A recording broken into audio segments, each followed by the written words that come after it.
नमस्कार भक्तों, सुनिए श्री कृष्णा टिप से श्रीमद् भगवद गीता अब हिंदी में। श्रीमद् भगवद गीता अध्याय 3 कर्म योग, क्रिया का योग। अर्जुन ने कहा, हे जनार्दन, यदि आप बुद्धि को कर्म से श्रेष्ठ मानते हैं तब फिर आप मुझे इस भीषण युद्ध में भाग लेने के लिए क्यों कहते हो? आपके अनेकार्थक उपदेशों से मेरी बुद्धि भ्रमित हो गई है।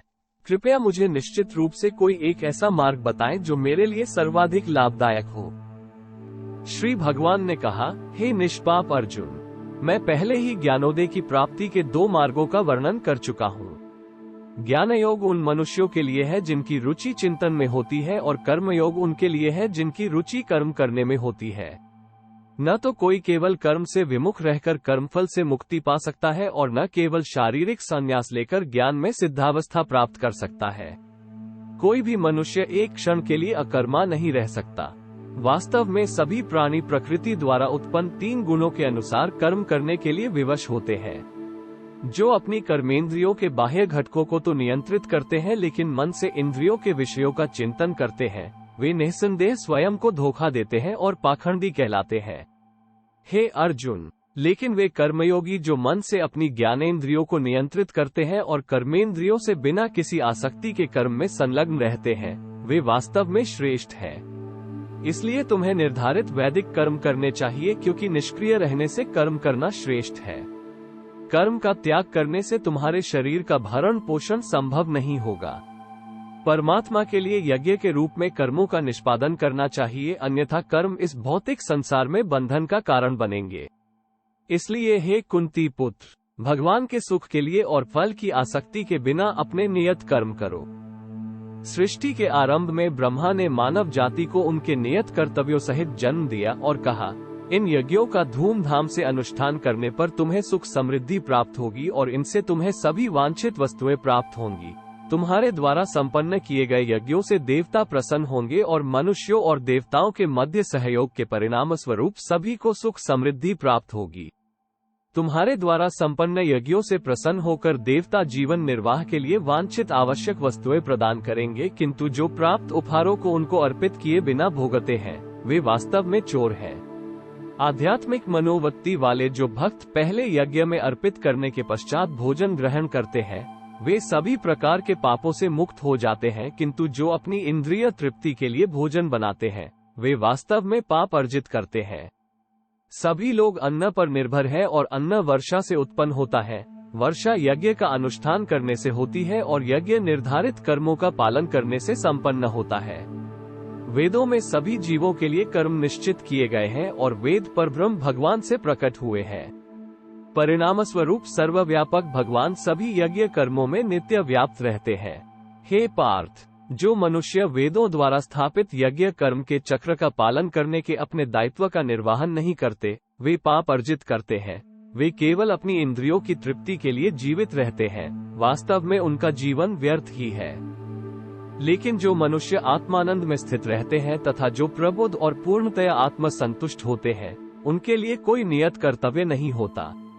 ऐसी आत्मलीन आत्माओं को अपने कर्तव्य का पालन करने या उनसे विमुख होने से कुछ पाना या खोना नहीं होता और न ही उन्हें अपनी निजी आवश्यकताओं की पूर्ति के लिए अन्य जीवों पर निर्भर रहने की आवश्यकता होती है। अतः आसक्ति का त्याग कर अपने कार्य को कर्तव्य समझकर फल की आसक्ति के बिना निरंतर कर्म करने से ही किसी को परमात्मा की प्राप्ति होती है। राजा जनक और अन्य महापुरुषों ने अपने नियत कर्मों का पालन करते हुए सिद्धि प्राप्त की थी, इसलिए तुम्हें भी अपने कर्तव्यों का निर्वहन करते हुए समाज के कल्याण के लिए अनुकरणीय उदाहरण प्रस्तुत करना चाहिए। महापुरुष जो भी कर्म करते हैं, सामान्य जन उनका पालन करते हैं। वे जो भी आदर्श स्थापित करते हैं, सारा संसार उनका अनुसरण करता है। हे पार्थ, समस्त तीनों लोकों में मेरे लिए कोई कर्म निश्चित नहीं है। न ही मुझे किसी पदार्थ का अभाव है और न ही मुझ में कुछ पाने की अपेक्षा है, फिर भी मैं निश्चित कर्म करता हूँ। यदि मैं सावधानी पूर्वक नियत कर्म नहीं करता तो हे पार्थ, सभी लोगों ने निश्चित रूप से सभी प्रकार से मेरे मार्ग का ही अनुसरण किया होता। यदि मैं अपने निर्धारित कर्म नहीं करता तब ये सभी लोग नष्ट हो जाते और मैं संसार में उत्पन्न होने वाली अराजकता के लिए उत्तरदायी होता और इस प्रकार से मानव जाति की शांति का विनाश करने वाला कहलाता। हे भरतवंशी, जैसे अज्ञानी लोग फल की आसक्ति की कामना से कर्म करते हैं, उसी प्रकार बुद्धिमान मनुष्यों को लोगों को उचित मार्ग की ओर चलने के लिए प्रेरित करने हेतु अनासक्त रहकर कर्म करना चाहिए। ज्ञानवान मनुष्यों को चाहिए कि वे अज्ञानी लोगों को जिनकी आसक्ति सकाम कर्म करने में रहती है, उन्हें कर्म करने से रोककर उनकी बुद्धि में मतभेद उत्पन्न न करें, अपितु स्वयं ज्ञानयुक्त होकर अपने कार्य करते हुए उन अज्ञानी लोगों को भी अपने नियत कर्म करने के लिए प्रेरित करें। जीवात्मा देह के मिथ्या ज्ञान के कारण स्वयं को अपने सभी कर्मों का कर्ता समझती है।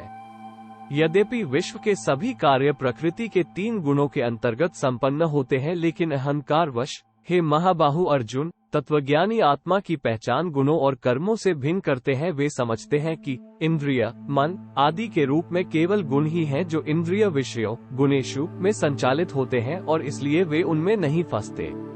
वे मनुष्य जो प्रकृति के गुणों के प्रभाव से मोहित होकर फल प्राप्ति की कामना के साथ अपने कर्म करते हैं, लेकिन बुद्धिमान पुरुष जो इस परम सत्य को जानते हैं, उन्हें ऐसे अज्ञानी लोगों को विचलित नहीं करना चाहिए जिनका ज्ञान अल्प होता है।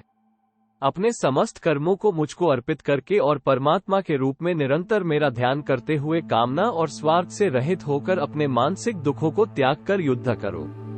जो मनुष्य अगाध श्रद्धा के साथ मेरे इन उपदेशों का अनुपालन करते हैं और दोष दृष्टि से परे रहते हैं, वे कर्म के बंधनों से मुक्त हो जाते हैं। किंतु जो मेरे उपदेशों में दोष ढूंढते हैं, वे ज्ञान से वंचित और विवेकहीन होते हैं। इन सिद्धांतों की उपेक्षा करने से वे अपने विनाश का कारण बनते हैं। बुद्धिमान लोग भी अपनी प्रकृति के अनुसार कार्य करते हैं, क्योंकि सभी जीव अपनी स्वाभाविक प्रवृत्ति से प्रेरित होते हैं। किसी को दमन से क्या प्राप्त हो सकता है? इंद्रियों का इंद्रिय विषयों के साथ स्वाभाविक रूप से राग और द्वेष होता है, किंतु मनुष्य को इनके वशीभूत नहीं होना चाहिए, क्योंकि ये आत्मा कल्याण के मार्ग के अवरोधक और शत्रु है। अपने नियत कार्यों को दोष युक्त संपन्न करना अन्य के निश्चित कार्यों को समुचित ढंग से करने से कहीं अधिक श्रेष्ठ होता है। वास्तव में अपने कर्तव्य का पालन करते हुए मरना दूसरों के जोखिम से युक्त भयावह मार्ग का अनुसरण करने से श्रेयस्कर होता है। अर्जुन ने कहा, हे वृष्णिवंशी श्री कृष्ण, इच्छा न होते हुए भी मनुष्य पापजन्य कर्मों की ओर क्यों प्रवृत्त होता है? ऐसा प्रतीत होता है कि उसे बलपूर्वक पाप कर्मों में लगाया जाता है। श्री भगवान बोले, अकेली काम वासना जो रजोगुण के संपर्क में आने से उत्पन्न होती है और बाद में क्रोध का रूप धारण कर लेती है, इसे पाप के रूप में संसार का सर्वभक्षी शत्रु समझो।